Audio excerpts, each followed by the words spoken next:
Kim Chiu ready na para sa kanyang performance sa ASAP, Paulo at Kimi busy sa kanya-kanyang rehearsals.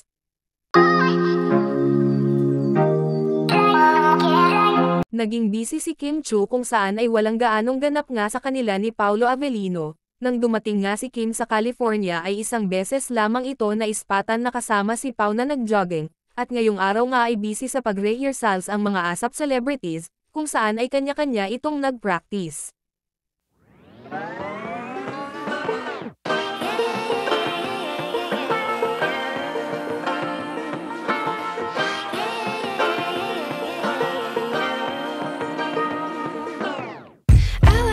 Samantala, naging sold out na nga ang tickets para bukas at napakalaki pala ng venue ng event sa ASAP California.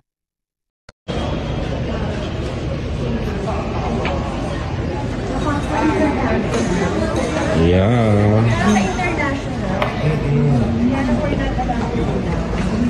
Asahan din natin bukas ang performance ng Kim Pao, kung saan ay may kanya-kanyang mga performance ang dalawa, kung saan ay iba ang kanilang makakasama, at may solo din na performance si Kimi, at of course dahil wagi si Kim sa Seoul Drama Awards sa teleseryeng Linlang, ay may performance din na silang dalawa ni Paulo Avellino. Para mag-perform or gumawa ng mga events outside the Philippines at makapagbigay saya sa mga kababayan natin abroad. And now here in the US, napakaraming mga performers, napakaraming mga singers and actors that our fellow Filipinos know. So we're excited para makapagbigay saya sa inyo. Yes po, sa ASAP natin to in California po, meron po akong bagong i-release po na kanta at doon ko po first time i-perform po sa ASAP in California. Magsasalindiyon ka daw, di ba? Hindi po. Ba na ano?